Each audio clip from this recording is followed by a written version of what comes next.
So the answer is yes and no. The skin underneath is the exact same as the skin on the top. The reason it looks different is because the skin on the outside has been exposed to the elements, has had an opportunity to dry out, and maybe crack or flake, peel, etc. But the skin underneath is the exact same skin, just moisturized and not getting oxygen. So as I start to remove that top heavy layer, you can see these thin little layers here. These are the same skin, just thinner and more comfortable to shave off because it's softer. And then here you can see when it's completely removed, it is pretty soft, but it's still the same very waxy, protein, keratin heavy skin that's like a big callus covering my foot. It never goes away. My best hope is just to thin it out and get into those cracks so they don't get thicker and wider and bleed. But yeah, especially in summer in sandals, this will dry out constantly. This is my calloused foot after about 2 months since the last shave. I have exfoliated it and scraped it down after a soak a few times in between shavings to keep it looking kind of smooth and keep it flexible. But people have asked, what happens if I never shave it down? Do I really have to do this? Can't I just soften it? Can't I just keep scraping it? And the answer really is no. It will keep growing so thick that it will impede my function. And so to give you an example, I'm going to show you some photos from medical studies that have been done to give you an idea of how bad this can really get and why I choose this method, because just softening it and scraping it is not enough. This is a picture of feet that have grown out but been maintained by exfoliating and look a lot like mine. But this is what happens if you can't shave it down. This is what happens if you can't shave it down. Huge cracks, huge fissures, big, thick parts of callus. So when I say that I am proud of my techniques and how flexible and how functional I'm able to keep my feet by keeping this callus low, I mean it. Look at the quality of this shave, and my function is like a normal foot, and that is just irreplaceable. This is what happens when the skin gets really, really thick. You can't bend your fingers. You can't wash them very well. You can't even hold an object. Sometimes the fingers get deformed. There's lack of circulation. It can be incredibly painful. So yes, I'm shaving my skin off, and it looks scary, and it looks extreme, but look at my functioning hands. Invaluable. Last night, I decided to take matters into my own hands and soaked my feet for about an hour while my husband and I rewatched Rings of Power. I came in first after the soak with this new tool, and it was doing a pretty good job.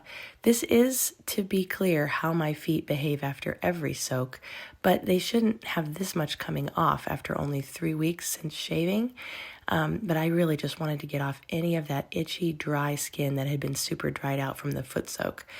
That first tool wasn't really doing a great job. It was just getting the lightest, topmost layer. So I came in with this other tool, and it was doing a pretty impressive job. You're going to watch me experiment around with it a little bit. I've never used it before, so I kind of had to get a feel for the thing.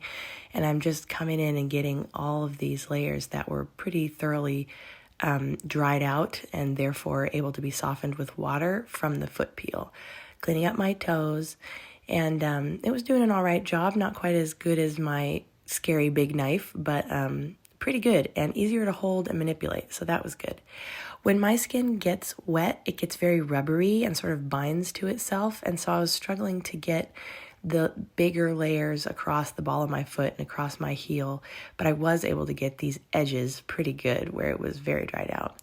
Moving on to the next foot, I just went in straight in with this new tool to try and get all this dead skin off the edges because it's what's staying dry and making me feel like my feet are going to crack. So at this point, my goal is just to get all of the dried out skin from the foot peel off because I do not want that discomfort, and I definitely do not want to crack at this stage where my feet are so thin.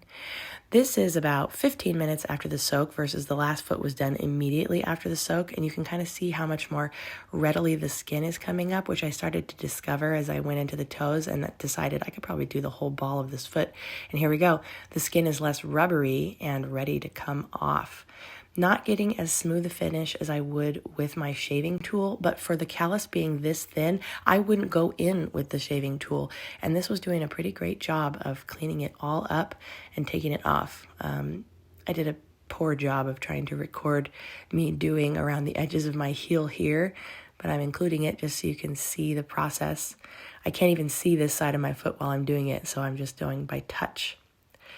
And then in the end, I came back to the other foot and was able to scrape off the skin now that it was a bit drier to even out the ball of my foot so it didn't feel like weird and uneven. And this is today. Pretty good. Very close to a shave with the shaver. And for being 3 weeks out after shaving, to be able to scrape off that much was pretty good. I won't do it again, but back to normal, and they finally feel good. Hello. A common misconception I'm getting on my videos is that this is like a normal callus that I could just remove with many of the traditional methods and get down to some sort of quote unquote normal skin underneath. But actually that is not the case for me. This disease is a genetic disease that is caused by the mutation of the keratin 9 and sometimes keratin 1 genes that are expressed only in the skin on the soles of your feet and the palms of your hand.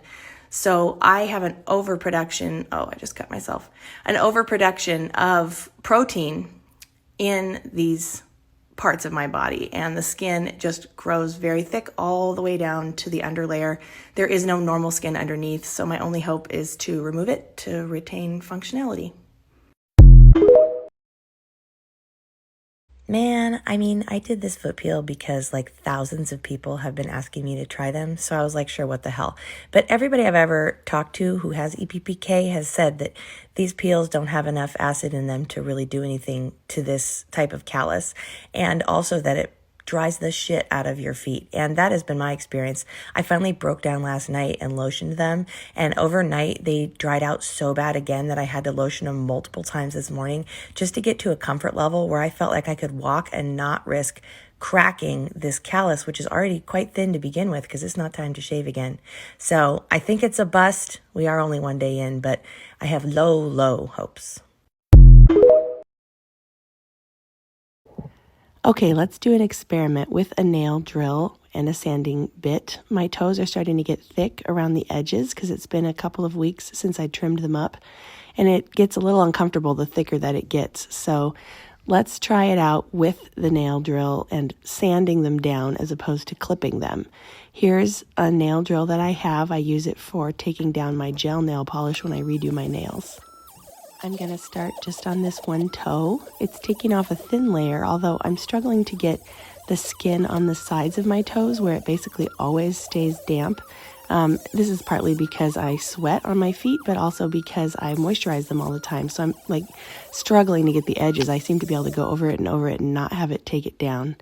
Versus here is my other toe, and I'm going to clip it with the hangnail clippers. To do the sanding of the first toe, it took 1 minute and 40 seconds. And to do the hangnail clippers on this other toe, it took 1 minute and 45 seconds. So basically the exact same amount of time. But look how much pinker and lower that callus got on the second toe. Now, for extra proof as to why I prefer clipping, I'm going to come in and use the hangnail clippers on the toe that I just sanded, and you can see how much more comes off. I know it might look sensitive and uncomfortable to have it so pink, but actually that's the lowness or the thinness of the callus that I prefer. I actually have contact with all my nerves and sensation in my toes. Look how much better that is. Let's come in and try to do the big toe. So much dust coming off of this. This is another reason maybe I don't prefer sanding, but you can see around the edges, it struggles to get up much. Around the middle where it's drier, it is making some good progress. Took me a few minutes to do this toe, which is why everything's so sped up. But besides the messiness, it's noisy, so I just don't like it that much. It's doing an all right job. But let's come in with the callus shaver and see how much more we can get off. Look at this. So if I were to try and sand it down to get it to a level where I prefer it with the sanding tool, I would have to not only let it dry out much drier than I would prefer my skin to feel, but then I would have to sand to try and get down to the level that I can get to pretty quickly with the callus shaver. So there you go. I really just prefer shaving it off because it works great.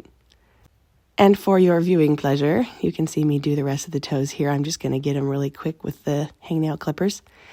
Some people say they couldn't stand the bumpiness that clippers can leave, and it can be bumpy if you're not kind of precise like I'm being.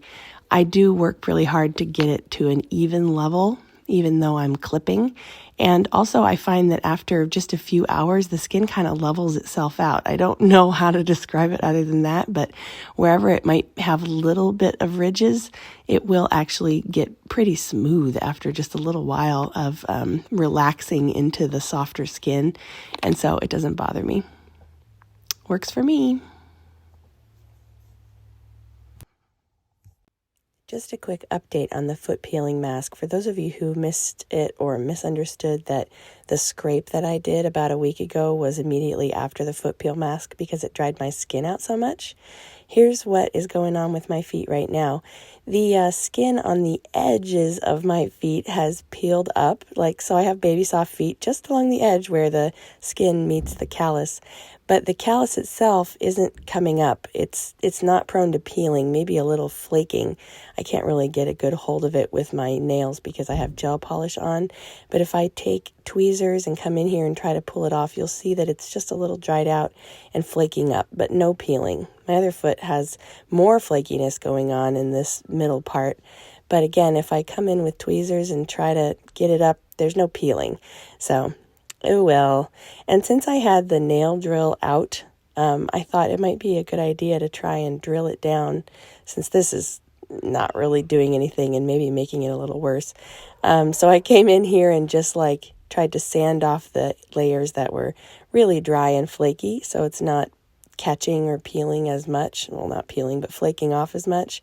But this is also good evidence of why I don't love the drill as much, because in general it makes my skin a lot rougher than it would be with a shave or a scrape. The reason the foot peel wasn't a good idea to begin with is because those type of acids really dry out your skin. This is my foot 2 days after the peel, and you can see that it really, really dried out the edges. The only reason the balls of my feet don't look super dry like that is because of sweating, but it was definitely too drying for my skin and wasn't safe anymore. So I came in and scraped it off.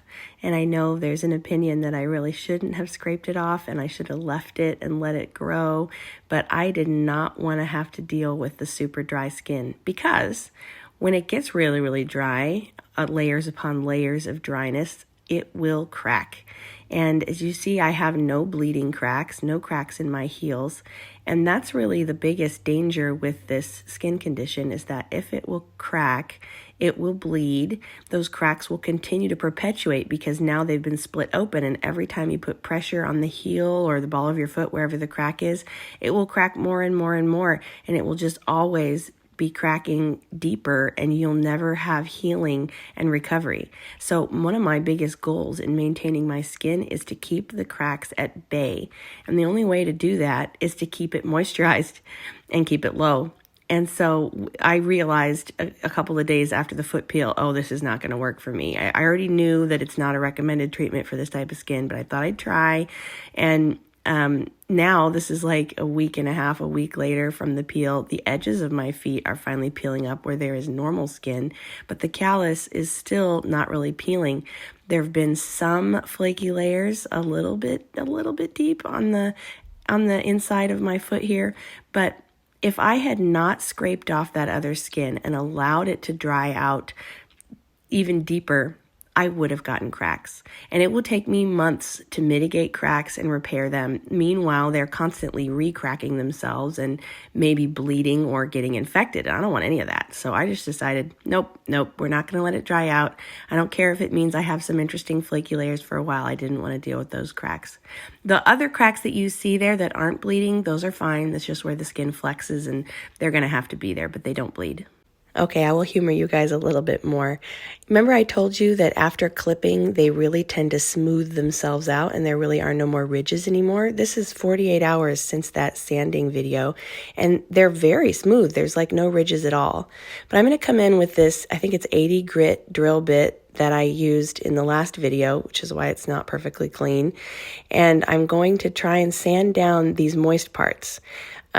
Especially the yellowish parts where the keratin is like slightly thicker because I didn't make them perfectly even.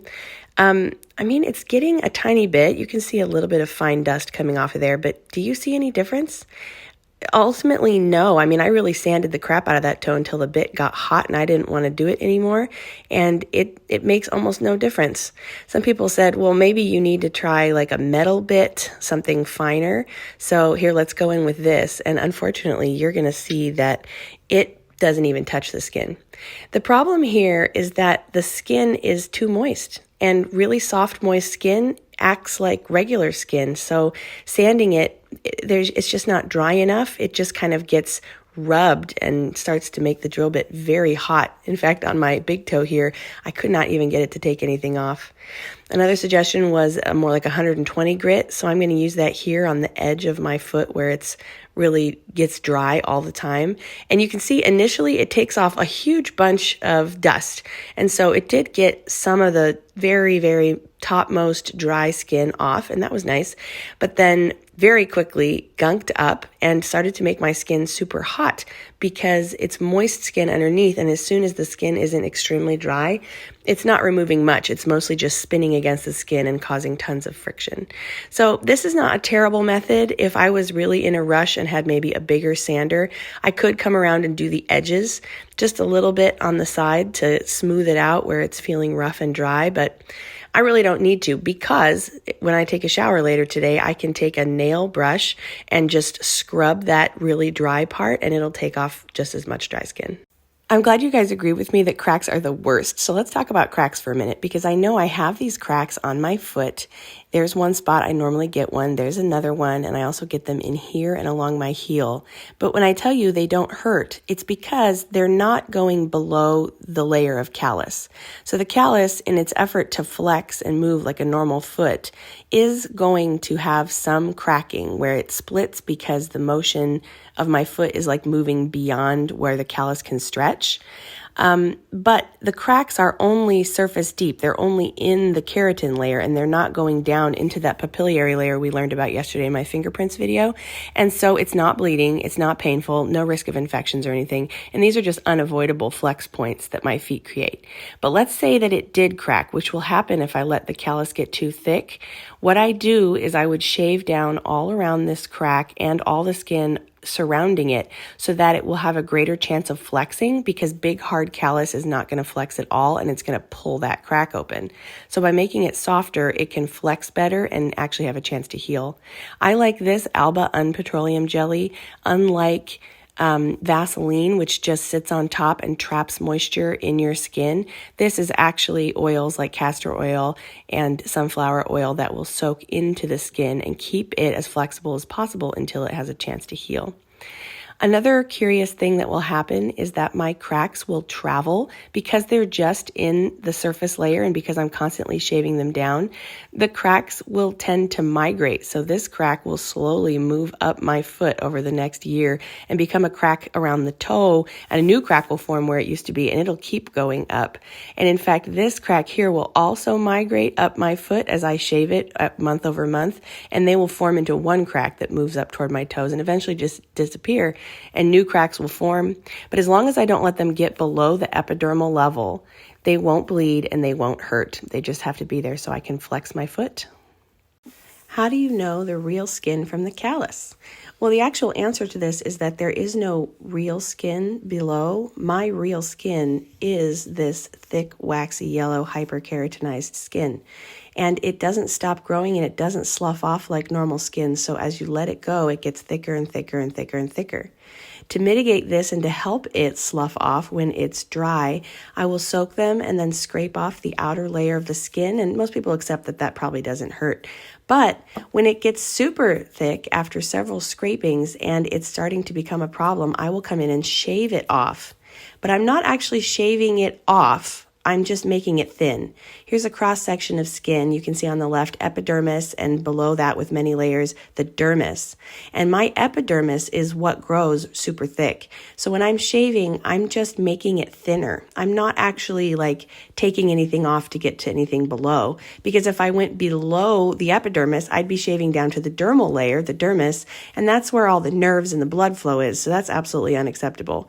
This is my foot 3 weeks after shaving, and you can see the cracks are still in the epidermis. They haven't split down into the underlayer, the dermis, where the blood flow is. And I will not come in with a shaving tool at that thickness because I would cut way too deep. But this is my foot after I let it go way too long, like 3 or 4 months while I was pregnant, because I didn't want to deal with it. And this is what happens if you don't deal with it. It gets incredibly thick. But that is my skin. My skin just gets that thick, and so I have to come in and shave it off because otherwise it will get so dry and thick and hard that it'll split and that you'll have cracks.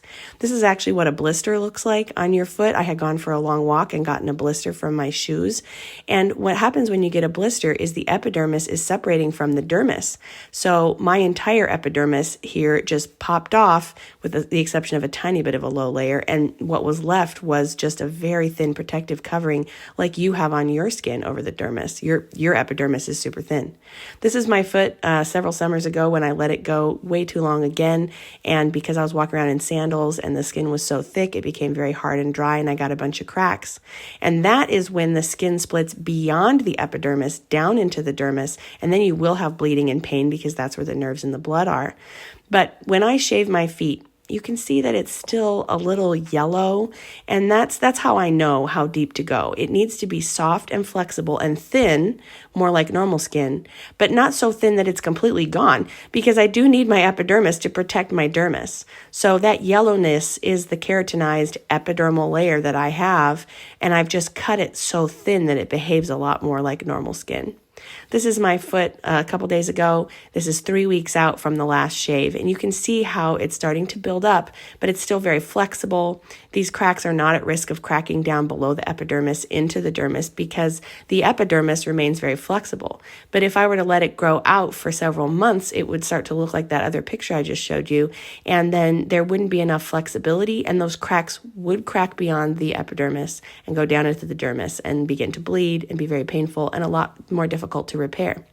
So to answer your question, when I'm shaving, I am not removing a callus to get down to normal skin. I am thinning my normal skin to the point where you see I clipped my toes a couple days ago, and that's why my toes in this video are so pink, and that's the thinnest I could possibly go. And on the larger surface of my foot, I don't even go that thin. I still leave it there because I need it. How do you determine the removal schedule? It's mostly based on comfort and function, but I've been doing this so long I can tell you there is a routine to it, and I generally shave my feet about every 3 months. I can do these little squish tests here to see if the skin is still flexible. It tends to get really dry here and really dry and thick all around my heel and along the sides. And so that's where I can test to see if it's getting too dry, if it's prone to cracking, or if it's getting uncomfortable. That'll be the first place that it gets uncomfortable. But again, I generally still only shave every 3 months with maintenance in between. So this is the shave January 12th, approximately 1 month ago, where I actually come in and do deep removal with the blade. And this is 3 days after that. You can see how thin and smooth they are, totally functional and almost like normal feet. 2 weeks after that shave, I came in and soaked my feet and did a scrape where I scrape off the dead skin that has built up and that can be scraped off, because where the skin isn't so dead and dry, it's really hard to scrape off. And then 3 weeks after the shave, or about a week ago, I came in and did toe maintenance to keep them nice and thin and flexible and definitely prevent cracking around my toes. And I will continue to do maintenance of scraping every couple of weeks, and I may even come in and do my toes again in another couple of weeks just to keep everything soft, hydrated, and flexible so that I don't risk cracking or any serious tightness and discomfort. But eventually, the skin that stays moisturized and flexible will get so thick that it will be safe to remove it with a callus shaver. And at that point, I will come in and do the whole foot. That'll probably be mid to end March. So the skin is exactly the same on both my hands and feet. This is my foot freshly shaven, and you can see it's still a little yellow, and that's just because I prefer to leave my feet a little thicker than my hands. But you can see as the callus grows out, this is my foot 1 month after shaving, and it's a lot yellower, although my toes are still a little pink because I had cut them down recently in this video. But anyway, I just prefer my feet to stay a little bit thicker. They withstand a lot more wear and tear and pressure than my hands. And I like my hands to be thinner because I want them to have maximum flexibility and sensitivity. But if you look at them side by side, you can see the hands do start to get yellowish as they get thicker. And if I were to let them go even thicker, they'd look a lot more like my feet. Also, those cuts are because I was distracted on a live while shaving my hands, which I'm not going to do anymore. Anyway, so it's the exact same skin. The yellow is just the buildup of keratinized epidermis. As it gets thicker, it gets yellower, and as I take it off, it gets pinker. And I leave my feet a bit thicker than my hands. This is not athlete's foot. Athlete's foot is a fungus or a yeast that grows in the epidermis, and my epidermis on my feet is way too thick and dry, despite being made of keratin, for it to grow there at all. I know this from personal experience. This is what athlete's foot can look like. You can see those little pock marks everywhere. That's as the fungus is trying to grow and trying to take over the skin while it eats the skin. But it requires a damp, moist environment to thrive, and I don't have that here on my feet.